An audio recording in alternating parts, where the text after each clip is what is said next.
Now let's begin. Malcolm Dunn had learned three essential truths in his 38 years. Trust your instincts, document everything, and never underestimate the capacity for human betrayal. The first two had made him successful. The third was about to save his life. He stood in the kitchen of his craftsman-style home in Portland, watching his daughter Lily methodically arrange cupcakes on a tray. At 11, she had inherited his methodical nature and his late mother's gentle spirit, qualities that made what was coming even more unconscionable. "Dad, do we really have to go?" Lily asked, piping purple frosting onto the last cupcake. "Aunt Dolores always looks at me like I'm going to break something." Malcolm smiled despite the knot in his stomach.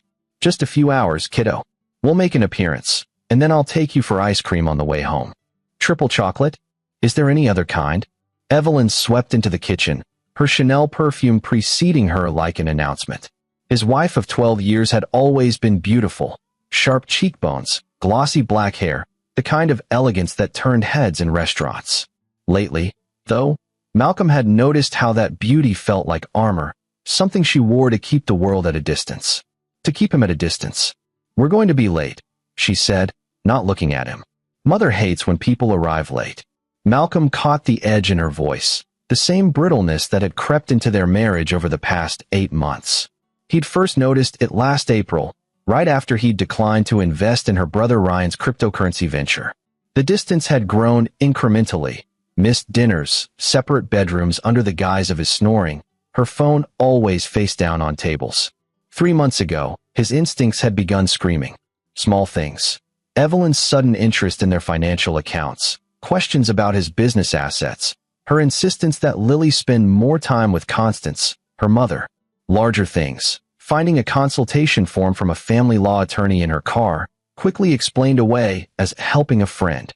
The way she'd started documenting his every interaction with Lily, her phone appearing whenever he helped with homework or made dinner. Malcolm was a clinical psychologist who specialized in family dynamics and trauma. He knew the signs of parental alienation. He knew what a custody setup looked like. So he'd done what he did best. He'd investigated. "Ready, Lily Bean?"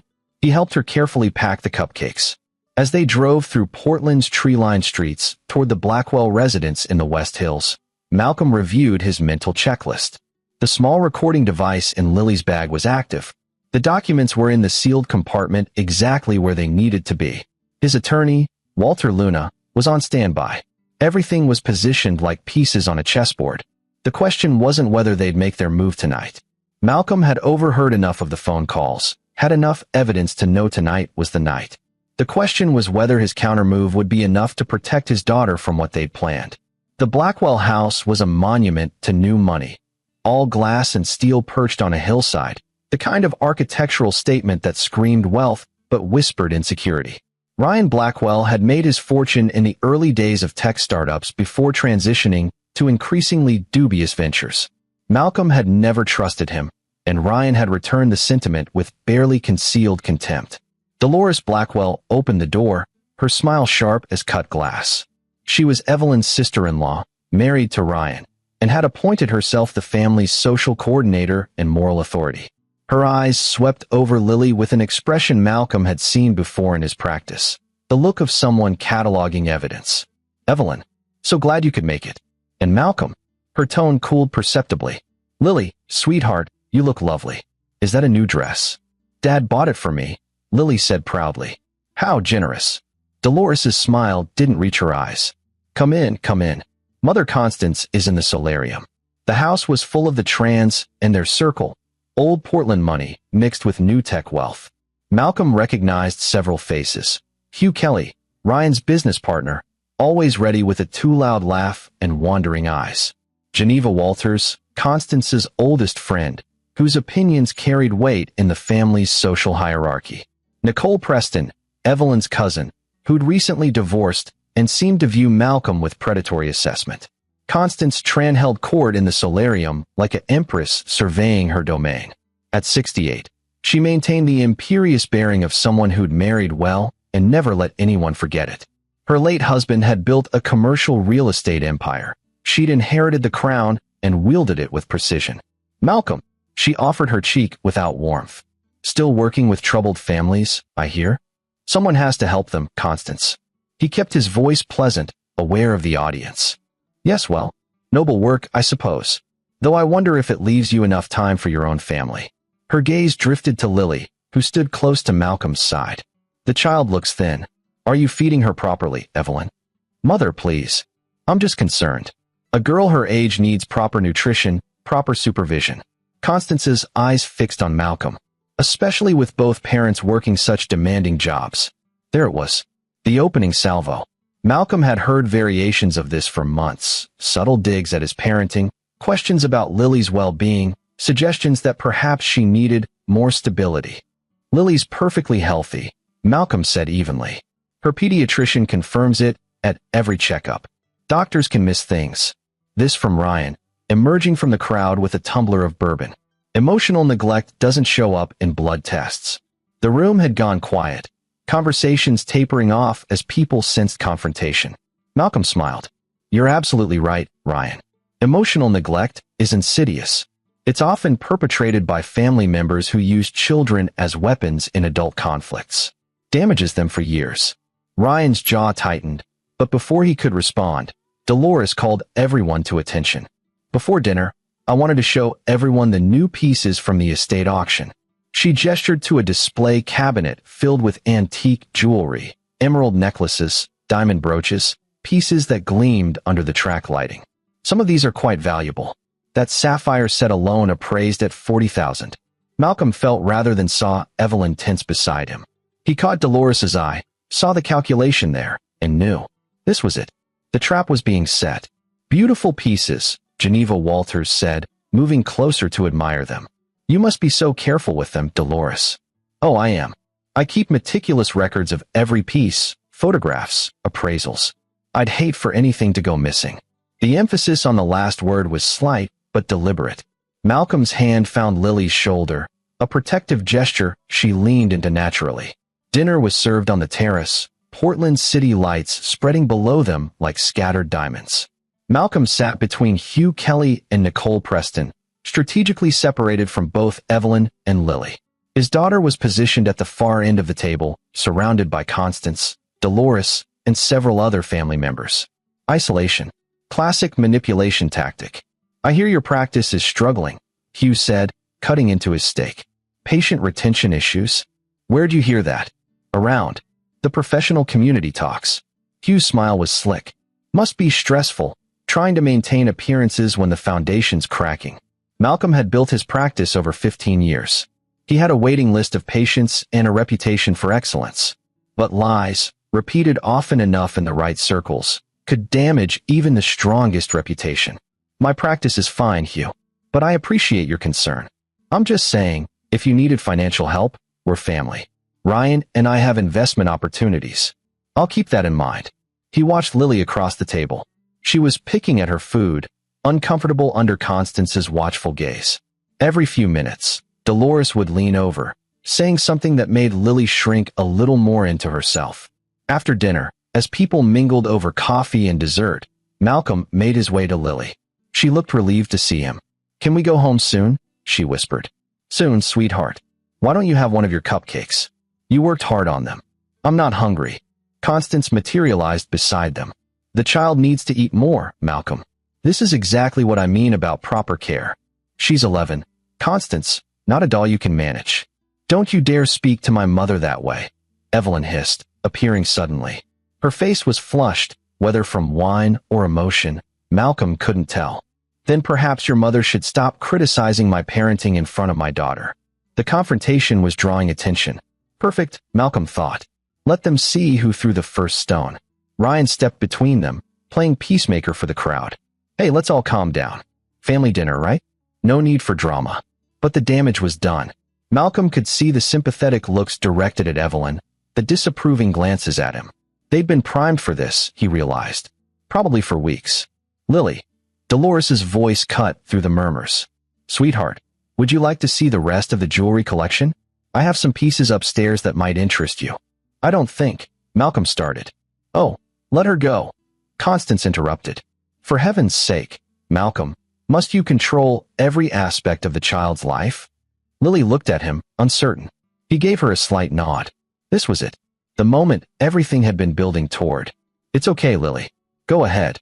He watched her follow Dolores upstairs, her small backpack, the one with the cupcake supplies and the hidden compartment, still slung over her shoulder. His heart hammered, but his face remained calm. Evelyn moved to stand with her mother and Ryan, the three of them forming a united front. Malcolm recognized the choreography. They were positioning themselves. 10 minutes passed. Malcolm sipped his coffee, made small talk with Geneva Walters about the Portland art scene, and waited. Then he heard it. Dolores's scream from upstairs. My necklace. The emerald necklace. It's gone. The room erupted.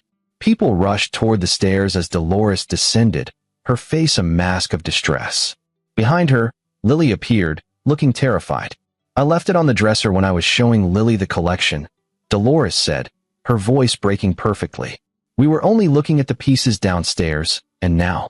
She pressed her hand to her mouth. It's gone. The one from the cabinet. Someone took it. All eyes turned to Lily. Now, let's not jump to conclusions, Ryan said, but his tone suggested otherwise. I'm sure there's an explanation. Check her bag, Constance said, her voice steel. I hate to suggest it, but if the child has been taking things. My daughter is not a thief, Malcolm said quietly. Then she won't mind showing us, will she? Constance's eyes were cold. Unless you have something to hide, Malcolm. The room was silent. Every face turned toward him, toward Lily, who stood frozen at the base of the stairs, tears beginning to stream down her face. Dad. Her voice was small, breaking. Malcolm moved to her side, knelt down. It's okay, sweetheart. I know you didn't take anything. Then prove it, Dolores demanded. Check her bag. Evelyn stepped forward. Malcolm, please. Just let them check. If Lily has nothing to hide. He looked up at his wife, saw something flicker in her eyes. Not concern for Lily. Anticipation. She was waiting for something. Fine. Malcolm stood, held out his hand to Lily. Give me your bag, kiddo. With trembling hands, Lily passed him the backpack. Malcolm opened it slowly, aware of every eye watching. He removed the cupcake container, the extra frosting tips, a small notebook Lily used for drawings. There, he said. Nothing. Check the pockets, Constance insisted. All of them. Malcolm unzipped the front pocket. Empty. The side pockets held a pack of tissues and a hair tie. Dolores's face was turning red. There's got to be a hidden. There's a zipper compartment in the lining, Evelyn said suddenly. I remember when we bought it. There's a small pocket in the back. Malcolm's fingers found it. The concealed compartment that he himself had placed the documents in that morning. He pulled the zipper slowly, reached inside. The room held its breath. What he withdrew wasn't jewelry. It was a manila envelope, sealed, with evidence written across the front in his handwriting. Dolores's face went white. Ryan stepped forward, hand outstretched. What is that? But Malcolm was looking at Evelyn. Her face had drained of all color, her lips parted in shock. Because she knew. In that instant, she understood that Malcolm had known all along. What's in the envelope, Malcolm? Constance demanded. He opened it calmly, pulled out the first document. This is a text message log, subpoenaed through my attorney last week, showing conversations between Evelyn, Ryan, and Dolores planning tonight's events. Including the phrase, we'll plant the accusation at the party, make it public, establish pattern of neglect. Silence. He pulled out the next paper. This is a financial statement showing that Ryan has been embezzling from Evelyn's trust fund. Money she doesn't know is missing yet, to cover gambling debts totaling $200,000. Ryan's face went purple. That's a lie. It's from your own bank, Ryan. Authenticated and notarized. Malcolm's voice was steady, clinical. In this, he held up another document, is a consultation agreement between Dolores and a private investigator hired to document Malcolm Dunn's unfit parenting, including instructions to create situations where his temper or negligence can be photographed. Where did you get these? Dolores's voice was barely a whisper. From my attorney, Walter Luna. Some of you may know him. Former prosecutor, excellent at discovery. Malcolm looked at each of them in turn. I've known about your plan for 3 months. The plan to destroy my reputation, take custody of Lily, and gain access to her trust fund from my mother's estate. The trust fund you all seem to forget is controlled solely by me until she's 25. Geneva Walters gasped. Other guests were backing away, distancing themselves from the unfolding disaster. Malcolm pulled out the final document. And this is my personal favorite. A recording transcript from 2 weeks ago, where the three of you discuss planting jewelry in Lily's bag during tonight's party to make the accusation seem credible. Except, he smiled without warmth, I never gave you the chance. I cleaned out her bag this morning, removed everything, and added only these documents and a recording device that's been capturing every word said in this house since we arrived. He pulled a small digital recorder from his pocket, hit play. Dolores's voice, tinny but clear. Make sure the child's bag is accessible. I'll place the bracelet in the side pocket when. Malcolm clicked it off. Evelyn was shaking. Malcolm, I can explain. Can you explain why you've been documenting false incidents of my neglect for 8 months? Can you explain why you consulted an attorney about emergency custody without telling me? Can you explain, his voice finally hardened, why you were willing to traumatize our daughter, to make her think she'd be accused of theft in front of her entire extended family, just to get access to money?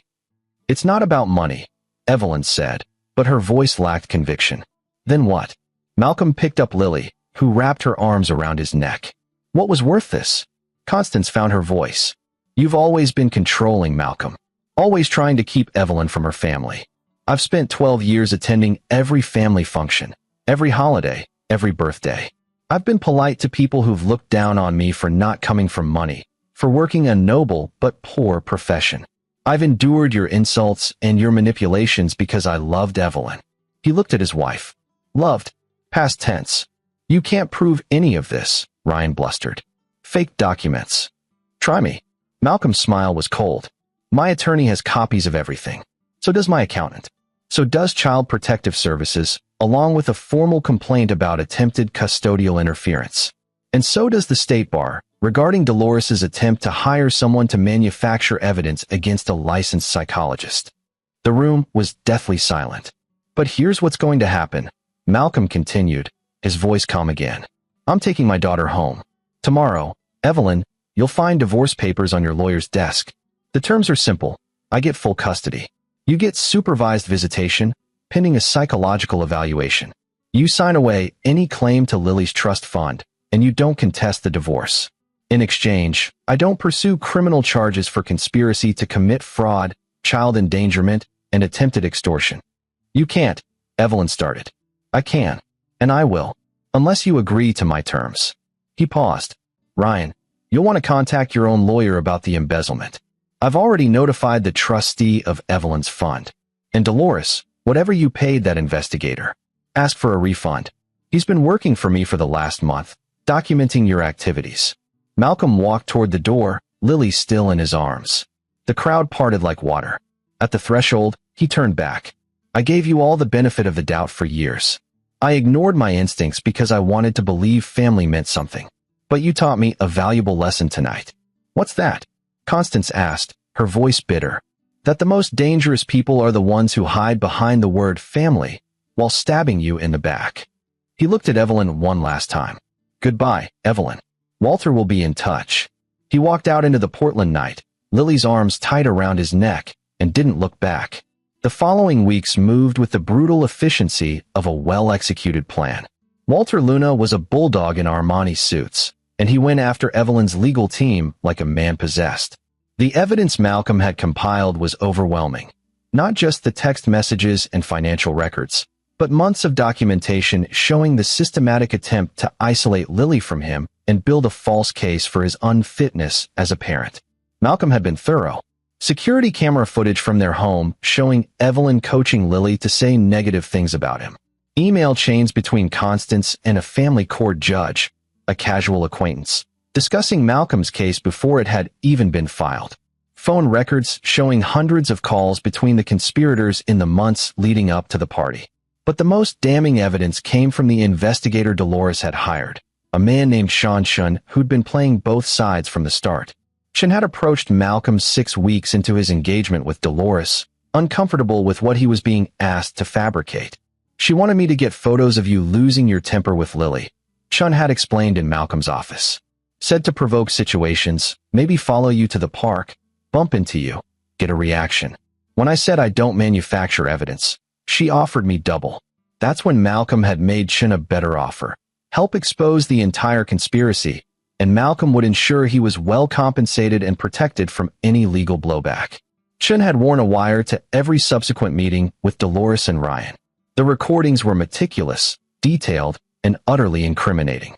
Now, sitting in the conference room of Luna and Associates 3 weeks after the disastrous party, Malcolm watched Evelyn's attorney scroll through the evidence with increasing despair. This is...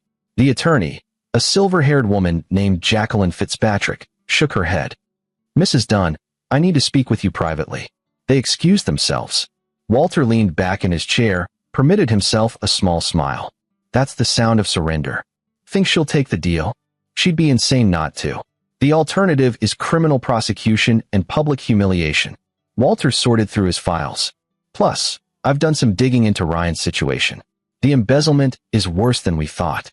He's into some dangerous people for money, not just gambling debts. When the trust fund gets audited, he's looking at serious prison time.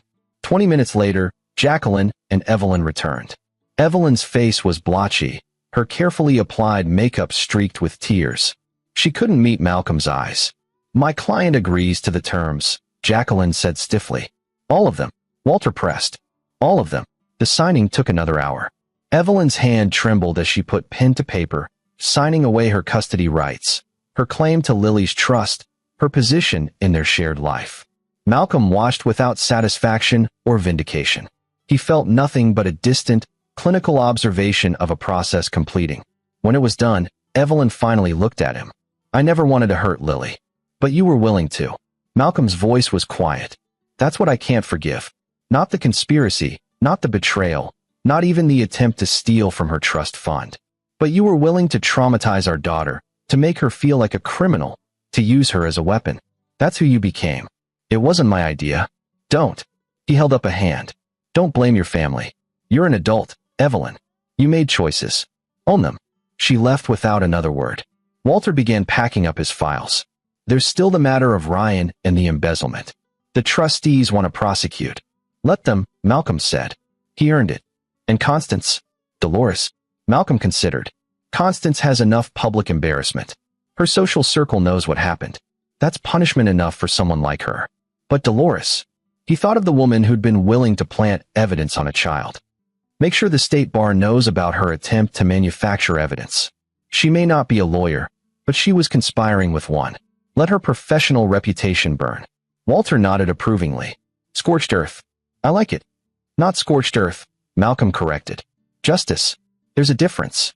6 months later, Malcolm sat in his home office reviewing patient files when Lily knocked on the door. Dad, can I ask you something? Always, kiddo. He closed his laptop, gave her his full attention. She settled into the chair across from him, the one his patients usually occupied. At 12 now, she was taller, her features losing their childhood roundness. But her eyes still held that gentle wisdom that reminded him of his mother. Do you think Mom ever really loved us? The question hung in the air. Malcolm could have deflected, could have given her a comfortable lie. But he'd built his career on honesty, and he owed his daughter the same. I think she loved us the way she was capable of loving. But some people, he chose his words carefully, some people love conditionally. They love what you can do for them, how you make them look, what you provide. It's not the kind of love that sustains a family. Because real love protects people, Lily said softly. Like how you protected me. I'll always protect you. He moved around the desk, sat beside her. What brought this on? I saw her today, at the coffee shop near school. She was with Aunt Nicole and some other people, and she was laughing. Lily's voice wavered. She looked happy, Dad. Like nothing happened. Like we never existed. Malcolm pulled her into a hug. People like your mom and her family, they're very good at pretending. It's how they survive. They rewrite history in their heads until they're the victims, until they convince themselves they did nothing wrong. Does that make you angry? Not anymore. And it was true. The initial rage had faded months ago, replaced by something calmer, but no less resolute. I spent energy being angry, being hurt. But anger is like drinking poison and expecting the other person to die. So I let it go. How? By focusing on what matters. You. My work. Building a good life. Evelyn and her family. They're living their consequences. Ryan's facing charges. Dolores's reputation is ruined. Constance has been iced out of half her social circles. I don't need to be angry. The universe handled it. Lily was quiet for a moment. Dad? Thank you. For what? For being smart enough to figure out what they were doing. For protecting me. She looked up at him, her eyes bright. For being my dad. Malcolm kissed the top of her head. Best job I ever had. That evening, after Lily had gone to bed, Malcolm stood on his back porch watching the Portland sky fade from amber to deep blue. His phone buzzed with a text from Walter Luna. Ryan Blackwell sentenced today. 5 years. No early release. Thought you'd want to know. Malcolm deleted the message without responding. Ryan's fate, like Evelyn's, was sealed by their own choices.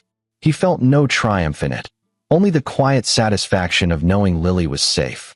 His practice was thriving. Patients found something reassuring about a therapist who'd been through his own crucible and emerged stronger. He'd started writing a book about parental alienation and family manipulation, and several publishers had expressed interest. Lily was excelling in school, making friends, joining the chess club where she was already dominating her age bracket. She saw her mother once a month in supervised visits, Evelyn's choice to minimize them, claiming they were too painful. Malcolm suspected she simply couldn't face what she'd lost. He'd started dating again, cautiously. A colleague had introduced him to Sarah Sweeney, a medical malpractice attorney with kind eyes and a wry sense of humor. They'd had dinner twice, and she'd met Lily once. A careful, gradual process. Sarah understood the need to protect his daughter, having gone through her own difficult divorce. But Malcolm wasn't rushing into anything. He'd learned that trust was something earned slowly, proven through consistent action, not pretty words. His phone rang. Unknown number. He almost didn't answer, but something made him pick up. Malcolm? It's Geneva Walters. He was surprised. Geneva had been at the party, part of Constance's inner circle. He hadn't spoken to her since that night. Geneva, what can I do for you? I wanted to apologize. Her voice was tentative. I should have done this months ago, but I was embarrassed. Ashamed. I was part of that scene, Malcolm. I watched them plan it, and I didn't say anything. Why are you calling now? Because I saw Lily today. She was at the coffee shop near her school, and she looked so happy and healthy and whole. And I realized you'd given her the greatest gift a parent can give a child, safety. You protected her from people who would have used her, including her own mother. Not many people have that kind of courage. Malcolm was silent, processing. I also wanted you to know, Geneva continued, that Constance has been effectively ostracized from every social organization in Portland. What she tried to do to you and Lily, it didn't sit well with people once the truth came out. She's basically a pariah now. I didn't ask for that, Malcolm said. No, but it happened anyway. Actions have consequences, even for people like Constance Tran. She paused. I know I can't undo my silence that night, but I wanted you to know, I see you, Malcolm. I see what you did and how you did it. You didn't just win. You won with integrity. That matters. After she hung up, Malcolm stood in the gathering darkness, feeling something shift inside him. Not forgiveness for Evelyn or her family. They hadn't earned that, and perhaps never would. But something else. A closing of the circle. A sense that justice, imperfect as it was in the human world, had been served. Inside, he could hear Lily laughing at something on her computer.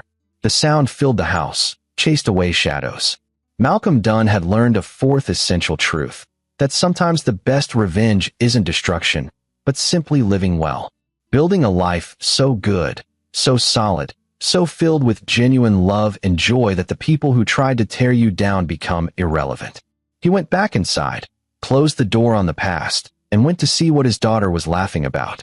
The future, it turned out, was much more interesting than revenge. But Malcolm's story wasn't quite finished.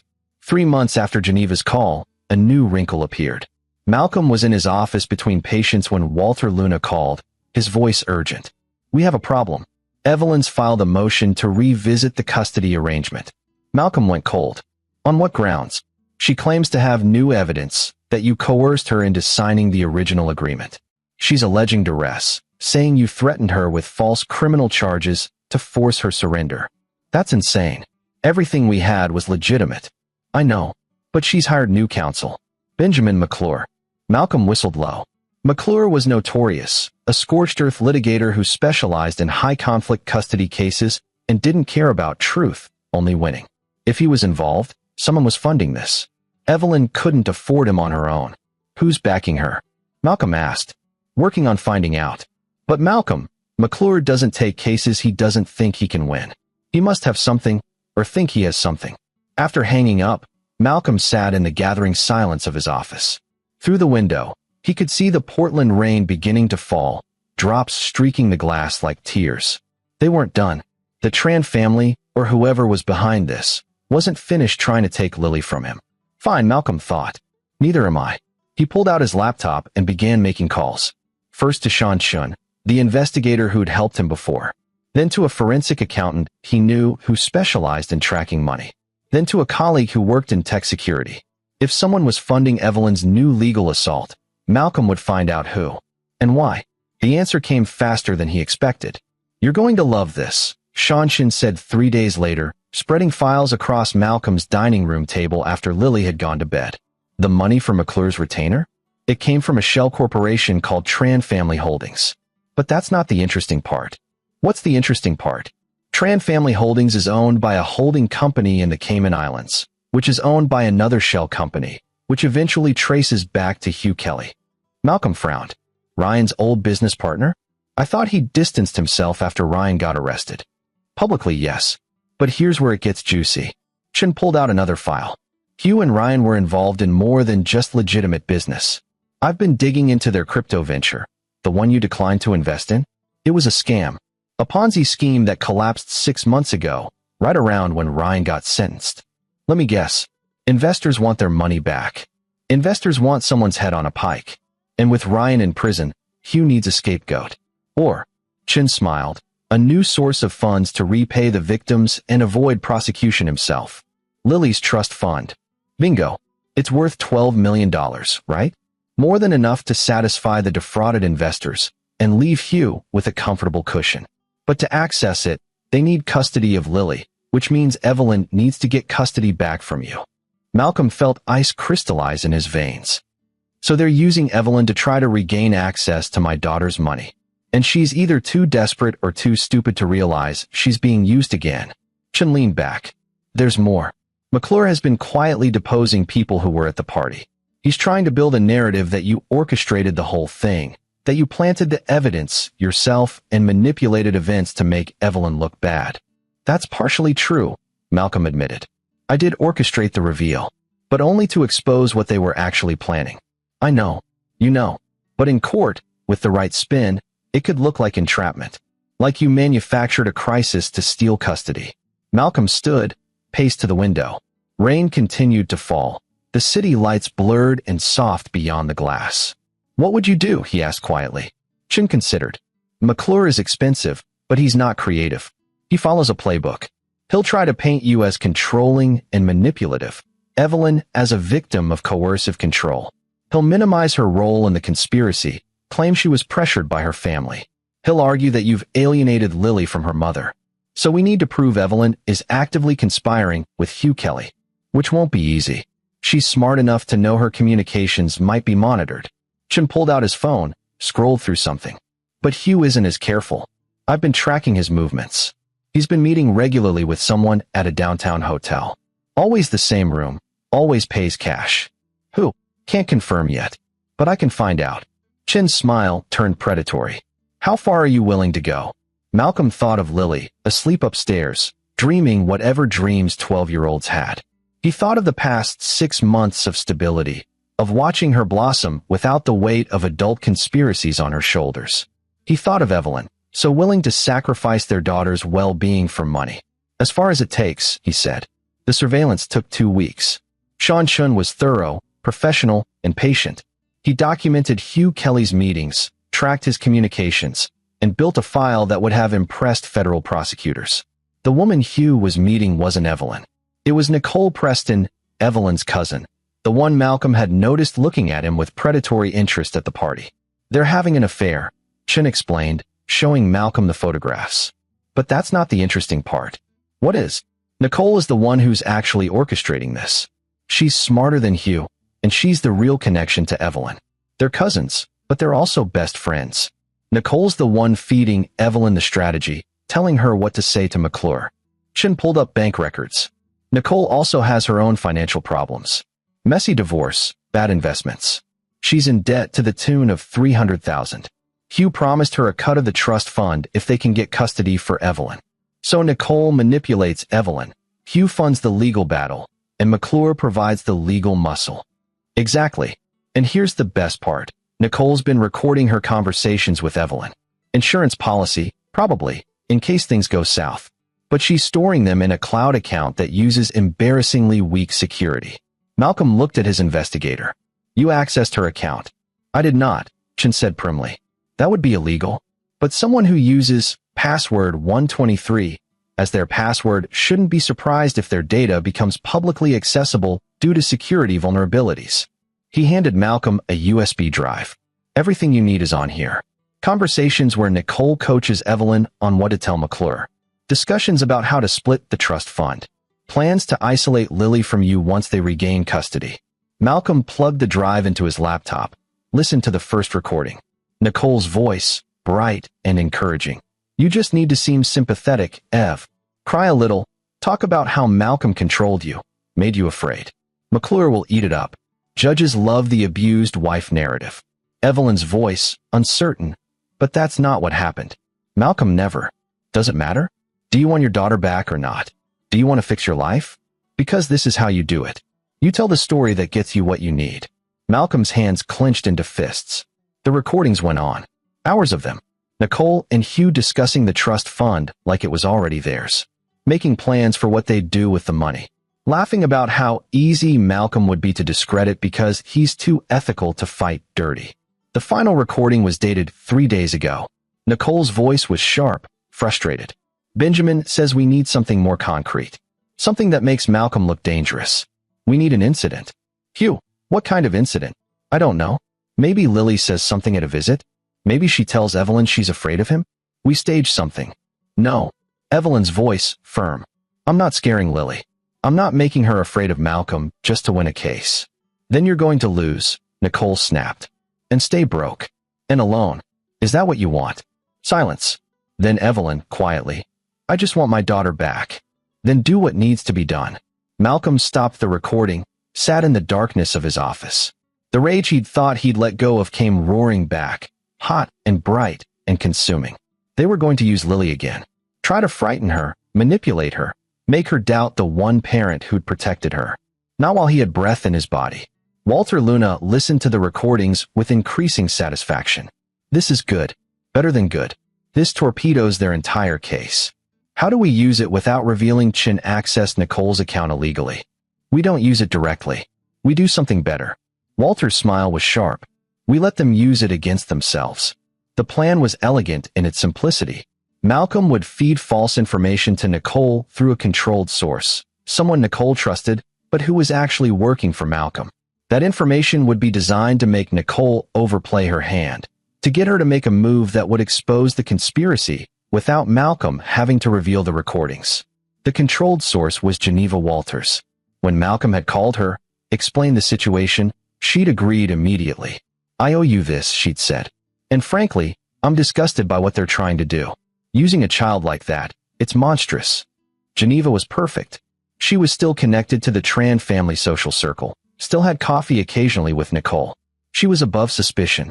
She called Nicole 2 days later, arranged lunch. Wore a wire provided by Sean Chen. Over salads at a downtown bistro, Geneva leaned inconspiratorially. I probably shouldn't tell you this, but I heard something about Malcolm Dunn. Nicole's interest sharpened immediately. What did you hear? You know Sarah Sweeney? The attorney he's been seeing? I've heard of her. Well, apparently she's been spending a lot of time at his house, including overnight, with Lily there. Geneva lowered her voice. I heard it from someone who lives on his street. Says the woman's car is there several nights a week, sometimes until morning. Nicole's eyes gleamed. Really? I just thought. I mean, if Evelyn's trying to show that Malcolm's creating an unstable environment for Lily, exposing her to his romantic relationships inappropriately. Geneva trailed off meaningfully. That's actually really helpful, Geneva. Thank you. The trap was set. 3 days later, Shanshan reported that Nicole had hired a private investigator, not Shun, someone else, to document Sarah Sweeney's visits to Malcolm's house. The investigator was camping out on the street, taking photos, logging times. She took the bait, Chen said, pleased. Now we spring it, Walter replied. The spring was simple, Malcolm invited Sarah over for dinner, made sure it was visible and documented. They had a lovely evening. Lily present the entire time, everything completely appropriate. Sarah left at 9 p.m., as she always did on school nights. But the investigator logged it as overnight visit, because that's what Nicole had paid him to find. The fabricated evidence made its way to Benjamin McClure, who incorporated it into his amended custody filing. In bold letters, the filing claimed Malcolm was exposing the minor child to inappropriate adult relationships and overnight visitors, creating an unstable home environment. Walter Luna pounced. In his response, he included security camera footage from Malcolm's house showing Sarah arriving and leaving, with timestamps. Affidavits from neighbors confirming the investigator had been parked outside for days, clearly trying to manufacture evidence. Cell phone records showing Nicole had hired the investigator and instructed him what to find. A sworn statement from Sarah Sweeney detailing the actual nature of her relationship with Malcolm and her limited, appropriate contact with Lily. But he held back the recordings. Those were insurance. The hearing was scheduled for a rainy Thursday morning. Malcolm sat with Walter in the courtroom, watching Evelyn arrive with Benjamin McClure. She looked thinner, tired, her expensive clothes hanging loose. Judge Helen Sullivan was known for being no-nonsense and having zero tolerance for manipulation in custody cases. McClure went first, presenting his case that Malcolm had coerced Evelyn into an unfair agreement, that he was controlling and manipulative, that the custody arrangement needed to be revisited for Lily's well-being. Then he presented the investigators evidence of inappropriate overnight visits. Walter stood calmly. "Your Honor, if I may address the alleged inappropriate visits." He submitted the security footage, the affidavits, the phone records. Watch McClure's face go pale as he realized he'd been set up. "Your Honor," Walter said, "this is a pattern. The respondent and her associates have repeatedly attempted to manufacture evidence against my client. First at the family party 6 months ago, and now with this fabricated claim about overnight visits. We have documented proof that Mrs. Dunn's cousin, Nicole Preston, specifically hired an investigator and instructed him to create evidence of inappropriate behavior, even when none existed." Judge Sullivan looked at McClure. "Counselor, did you verify this evidence before submitting it?" McClure stumbled over his words. "Your Honor, I relied on the investigator's report. An investigator hired by the respondent's family member to manufacture evidence." The judge's voice was icy. "Did it not occur to you to question the validity?" Before McClure could respond, Walter dropped the final bomb. "Your Honor, we have reason to believe that this custody motion is not motivated by genuine concern for the minor child, but by financial interests. Specifically, access to the child's $12 million trust fund, which is controlled by my client until the child reaches age 25. He submitted documentation of Hugh Kelly's business failures, the defrauded investors, the shell corporations, the money trail leading to McClure's retainer. We have evidence that Hugh Kelly, former business partner of Ryan Blackwell, Mrs. Dunn's brother, currently serving time for embezzlement, is funding this custody challenge in order to gain access to the trust fund through Mrs. Dunn. We further have evidence that Mrs. Dunn's cousin, Nicole Preston, is actively coaching Mrs. Dunn on how to manipulate these proceedings." Judge Sullivan turned to Evelyn. "Mrs. Dunn, stand up please." Evelyn stood, trembling. "Is what Mr. Luna is saying true? Is someone else funding this motion?" Evelyn opened her mouth, closed it, looked at McClure, who was carefully studying his papers. "Mrs. Dunn, I'm going to ask you directly. Are you filing this motion because you genuinely believe your daughter is in danger, or because someone has convinced you that this is a way to access her trust fund?" Silence stretched. Malcolm could see the moment Evelyn broke, her shoulders sagging. "I just wanted her back," she whispered. "I just wanted my daughter back." But Nicole said, "She said this was the only way, that we could fix things, that I could fix things with Lily, but first we needed to get custody, and then, the judge prompted, and then we'd have access to the money to pay off debts, to fix the problems Ryan created, to make things right." Tears streamed down Evelyn's face. "But I never wanted to hurt Lily. I swear I never wanted to hurt her." Judge Sullivan looked at McClure. "Counselor, I'm recommending you to the state bar for ethics violations. You knowingly participated in a custody challenge motivated by financial fraud." McClure's face went white. The judge turned back to Evelyn. "Mrs. Dunn, I'm dismissing your motion with prejudice. That means you cannot file another custody challenge without substantial new evidence of actual danger to the child. Additionally, I'm reducing your visitation to once per month, supervised, pending a psychological evaluation. And I'm ordering you to participate in a parenting program focused on the harm of parental alienation. She looked at Malcolm. Mr. Dunn, I'm sorry you and your daughter have been put through this. The original custody agreement will stand. Additionally, I'm issuing a restraining order preventing Nicole Preston, Hugh Kelly, or any member of the Tran family besides Mrs. Dunn from contacting you or your daughter. The gavel fell. It was over. Outside the courthouse, Malcolm stood in the rain with Walter, watching Evelyn leave with McClure, the attorney already distancing himself from his client. We should pursue charges against Hugh and Nicole, Walter said. Fraud, conspiracy. No, Malcolm said quietly. No. They're done. McClure will be disbarred or suspended. Hugh's investors will come after him when word of this gets out. Nicole. He shrugged. She'll live with knowing she almost destroyed her cousin's relationship with her daughter for money. You're being generous. I'm being practical.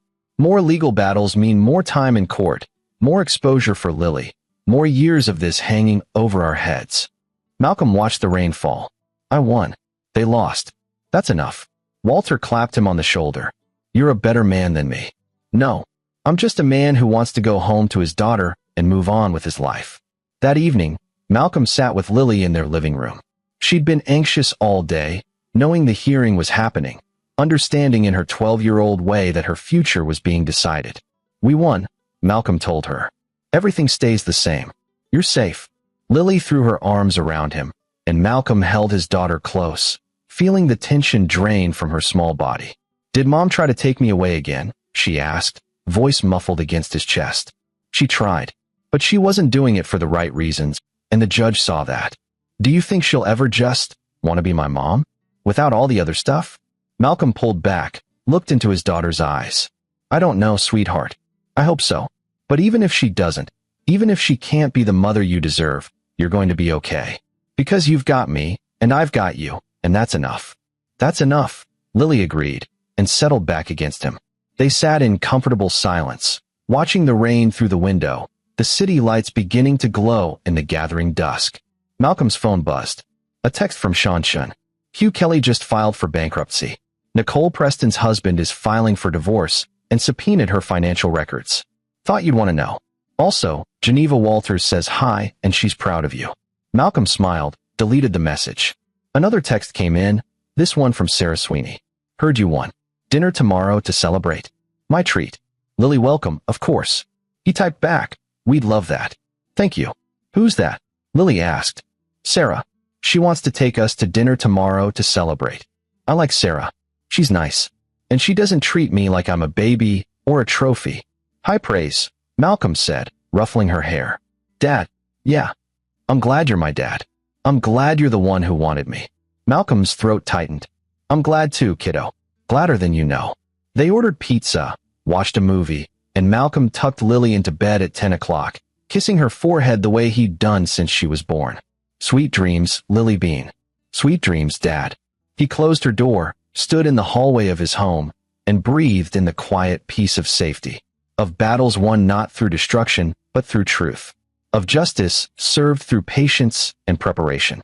Malcolm Dunn had set out to protect his daughter, and he'd succeeded. Not by being cruel or vindictive, but by being smarter, more prepared, and more willing to fight for what mattered than those who tried to take it from him. The future stretched ahead, full of possibility. Sarah Sweeney and her kind eyes. Lily's chess tournaments and school plays. His work helping families heal. A life built on solid ground, free from manipulation and conspiracy. He'd learned his fourth truth, but now he understood a fifth, that sometimes the greatest victory isn't in destroying your enemies, but in building a life so good that their absence becomes its own reward. Malcolm smiled, turned off the lights, and went to bed. Tomorrow would be a good day. This is where our story comes to an end. Share your thoughts in the comments section. Thanks for your time. If you enjoy this story, please subscribe to this channel. Click on the video you see on the screen, and I will see you there.